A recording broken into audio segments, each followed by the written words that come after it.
Hello, Internet. So balance. Living a balanced life. We should all live a balanced life. How do you do that? Well, I mean, first of all, why live a balanced life? I mean, I'm sure we've all heard the horror stories of, the guy who becomes like, stinking rich millionaire, but, he's overweight, stressed out, has an ulcer, cholesterol's through the roof because he didn't take care of his health, and maybe his family life suffered, alienated a lot of his friends, that sort of thing. That's a life out of balance. But that's really only one way you can be out of balance. If you've been following my content, you know that I've been promoting this thing called being fit physically, mentally, emotionally, and financially.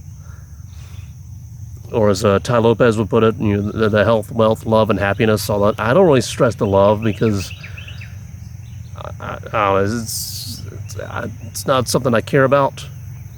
And love, that's just like any kind of relationship with other human beings. It includes friendship and acquaintances, and I guess even work relationships.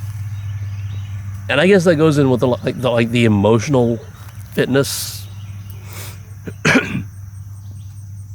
I just realized my tripod is a little that should lock. It's not locking. Anyway,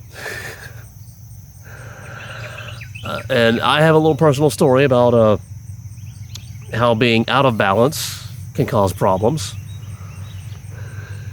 See, obviously, if you focus too much of your attention on one of those four things, like the physical fitness, mental, or whatever, you're going to be neglecting one of the other four, and you kind of need all four to live a well-rounded, balanced, healthy life. And you would think that by focusing on one, it takes away from like the other three. But there are cases where you can focus on one and you can even take away from that one. And I got a story about that. See, back in November of maybe it was December, like 2017, started getting this like tendon issue in here. We kind of pull. And it's like, if the sound of Velcro tearing had a feeling, that's what it would feel like right in here. But only when I bent my hand back pretty far, which doesn't happen in normal everyday life. But I'm into martial arts and weapons combat with like new swords and stuff. And when you swing a sword this way, you need to kind of whip it around to come back to the front, which pulls on this. Well, I found out that by stretching it out, that would help it go away. I think that in stretching it out, I accidentally put a little too much stress on this joint here, and now there's like a tear, and that's painful. And apparently, in being stupid and continuing to go about normal daily activities, including stuff with my left hand, which work is like the major issue there, because it's like so much repetitive motion with both hands. I think I wound up putting a little too much stress on the elbow, and then I got the tennis elbow. And then crazy me, about a week or two ago, I really hit my exercise routine pretty hard, because I was still in the I'm 18 mindset. If I get a little ache or pain somewhere, we'll just work it out, it'll go away. Yeah, I'm almost 40. That doesn't work when you're almost 40. So the tennis elbow got really, really bad. So bad that just picking up a glass of water was agonizing. Tried to push too hard, and the physical fitness took away from my physical fitness. And okay, that's a hair, not a bug. There have been bugs flying around, even at this time of day, because it is really, really hot. It's not even actual summer yet. You're probably seeing this in July, but I'm recording it in June. But yeah, focusing too much in the physical, the mental, the emotional, or the financial, it takes away from the other three, and you can wind up hurting yourself in that one. So how do you actually get to the being in balance? Well, there's a saying that I heard in one of the many books or audiobooks that I've read / listened to. I can't remember which one, but it goes like this. If everything is important, nothing is important. If you try to treat everything as if it's important and try to do everything as if it's important, you're going to wind up giving everything the amount of attention that you would if it were not important. Meaning you're not really going to, it's like if you spread your attention out too much and try to get everything done, you do nothing. You may make a little progress here and there, here and there, here and there. Nothing gets done because nothing is treated as if it's important. If it's important, you focus on it. Not for a few seconds, not for a few minutes, at least an hour, if not 4, if not the entire day. There's another saying, this one I do remember, is from Stephen R. Covey in the 7 Habits of Highly Effective People.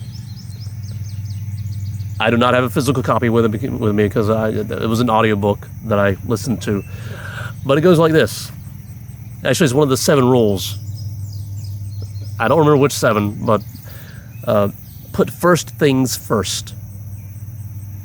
Or as Gary Keller would say in The One Thing, what is the most important thing I could do right now that will make everything else I have to do easier or unnecessary?